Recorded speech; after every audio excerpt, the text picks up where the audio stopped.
Greetings. I have some brief reflections about the missing submarine from the company called Ocean Gate. Recently, a crew of 5 explorers ventured towards the Titanic wreck at 12,500 feet.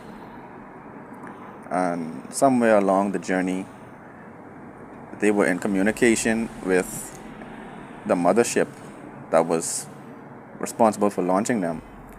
But soon afterwards, the mothership lost contact. All right, there was no longer a ping from the vessel, which would indicate that all is well.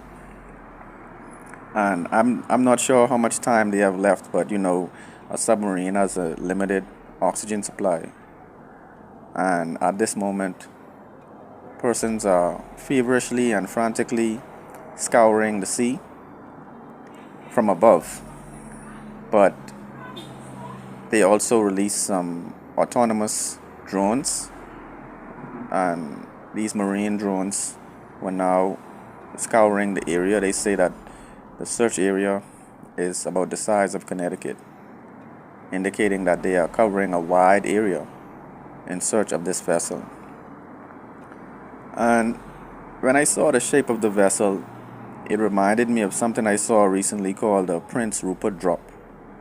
All right, the shape of it almost looks like a tadpole with a tail, but I think they intentionally shaped it like the Prince Rupert drop because, as you all know, a Prince Rupert drop is indestructible in that shape, right? And the only thing that would weaken a Prince Rupert drop is by holding on to the tail, and any kind of pressure would cause the explosion of this shape, right? So I think it was a deliberate attempt to make the ship withstand pressure, but it could have actually been the cause of their demise. As I said in a previous video, killer whales, aka orcas, are now attacking sea vessels above the sea level. So as you can imagine, a submarine that looks like a giant eyeball with a tail will look like something for them to either play with or try to kill. And as I said in the previous video, these killer whales are moving in groups of 75. So if by chance they encountered a group of killer whales, this could have been the cause of their ship exploding. But we don't really know what's happening. But it really looks like a scandalous situation because the persons on board are billionaires and millionaires, as well as one is the CEO of the company, right? Many persons are talking about the fact that this submarine is operated with a PlayStation controller or like a Nintendo 64 controller, right? That was a big red flag for me. But the fact that they lost contact so quickly really begs the question, was this submarine seaworthy? But ultimately, we all hope for the best in this situation. We hope that if they're not found alive, that at least their remains could be returned to their family. But also, family, this reminds me of the missing Malaysia Airlines flight, which went missing over the sea.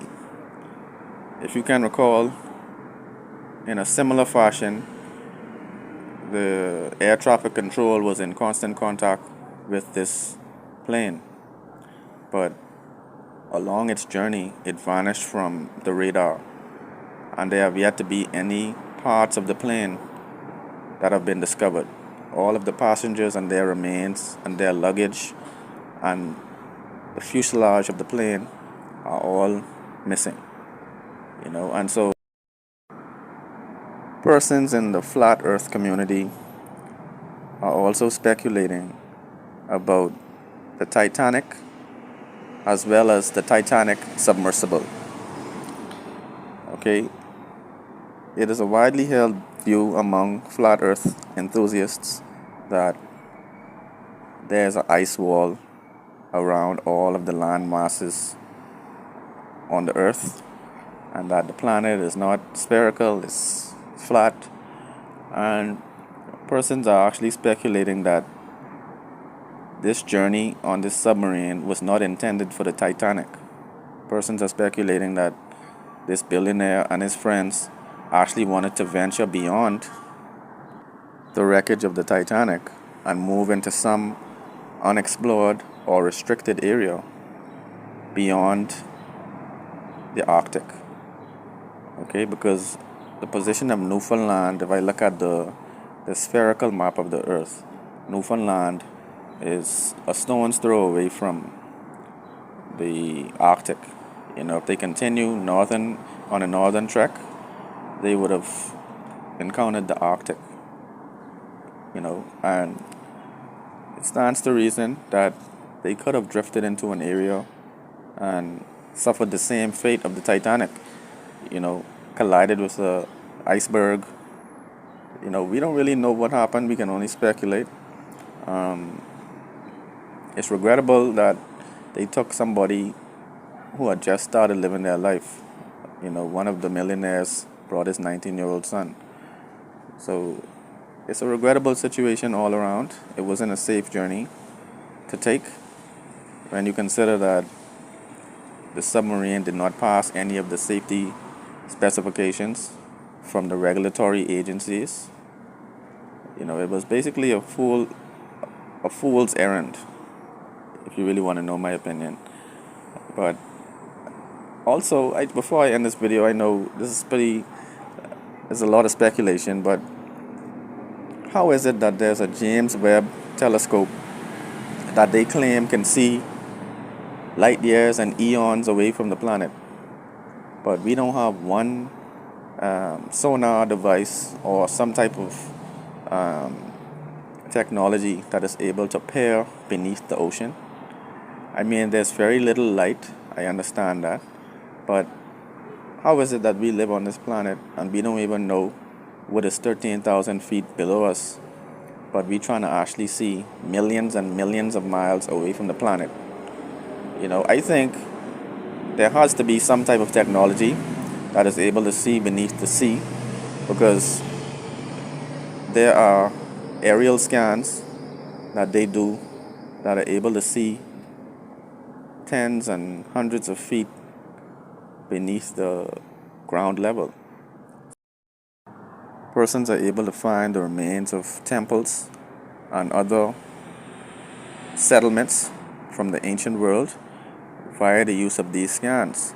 So how is it that they can peer beneath the soil, which is solid, but they can't see beneath the ocean waves?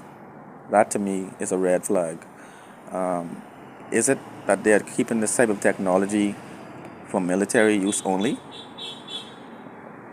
We'll have to continue watching the situation, family, but let's all hope for the best. I just wanted to weigh in on this with all of the speculation that's been going through my mind throughout this process. Let me know your thoughts in the comments below about all these dynamics. One love.